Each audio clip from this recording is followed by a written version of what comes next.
What does it mean? Everything that becomes visible is light.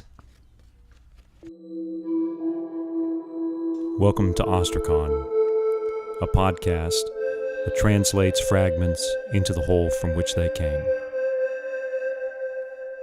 Consider this from chapter 5 of Paul's letter to the Ephesians. Once you were darkness, but now you are light in the Lord. Walk as children of light, for the fruit of light is found in all that is good and right and true. And try to learn what is pleasing to the Lord. Take no part in the unfruitful works of darkness, but instead expose them. For it is a shame even to speak of the things that they do in secret. But when anything is exposed by the light, it becomes visible. For anything that becomes visible is light. Therefore it is said, Awake, O sleeper, and arise from the dead, and Christ shall give you light. Now it's easy to understand the line, anything exposed by the light becomes visible. But my question is, what does it mean? Everything that becomes visible is light. To say that what is visible is light, or becomes light itself, is to say more than it acquires a property. For example, what is visible when exposed to the light acquires the property of being visible, or acquires the property of being illuminated. But this says that it is light. Could it be that light makes things visible, and things that become visible acquire the identity of making other things visible?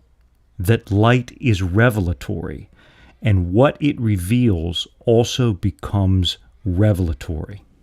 You can imagine coming to stay in a foreign place where you know nothing, but you learn one word, one custom, and that allows you to find out something else. And then that allows you to ask the next question and to find out something else. And with enough time and effort, the place becomes your own. Each discovery can be a key to the next. What is exposed to the light becomes part of what enlightens the world. But what is it that most fundamentally enlightens the world? Per Gospel of John, chapter 1, Christ. In him was life, and the life was the light of men. The light shines in the darkness, and the darkness has not overcome it. There was a man sent from God whose name was John. He came for testimony, to bear witness to the light, that all might believe through him. He was not the light, but came to bear witness to the light. The true light that enlightens every man was coming into the world. He was in the world, and the world was made through him, yet the world knew him not. He came to his own home, and his own people received him not. But to all who received him, who believed in his name, he gave power to become children of God. And it goes on, and the Word became flesh and dwelt among us. So maybe the way to understand this is that the hidden, the darkness, is unconformed to God, and the visible is conformed to God, because the visible acquires the identity of making other things visible. In other words, making the reality of God knowable. And then becoming light, being light, is being transformed into Christ, because Christ is the light of the world and the ultimate revelation of God. So in saying that the visible becomes light, it is Eucharistic, in that, like receiving the Eucharist, we are transformed to be more like Christ. So in becoming light, we do what Christ does, enlighten the world. The idea that we can not only be visible and not only be like light, but to be light, is a confidence that truth prevails. And this confidence that truth prevails is the same confidence in the resurrection. Now let's go one step further from Acts chapter 2. When the time for Pentecost was fulfilled, they were all in one place together. And suddenly there came from the sky a noise like a strong driving wind, and it filled the entire house in which they were. Then there appeared to them tongues as of fire, which parted and came to rest on each one of them. And they were all filled with the Holy Spirit, and began to speak in different tongues, as the Spirit enabled them to proclaim. I'm always struck when I read this of something that a friend of mine said to me a long time ago, that whatever you think might be a tongue as of fire, it must be more magnificent than could be imagined. And you see, this also is related to the transformative power of light. The tongues of fire are light. The light is given, but then it rests on the apostles, the evangelizers, and they, in their very identity, are transformed and become themselves light bearers, light givers.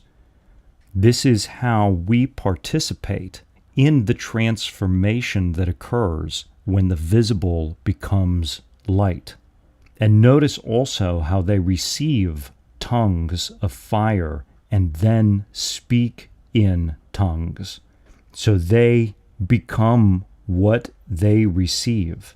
They acquire the ability to make truth knowable across all divides, specifically in this event, the divides of language, but all divides, because there are many tongues, all of which have the revelatory power of being themselves light.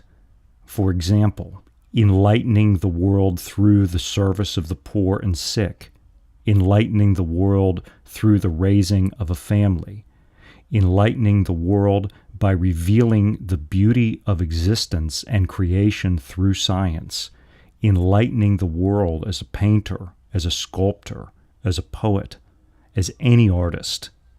All of these and all the infinite others shed light, and then what is illuminated becomes illuminating.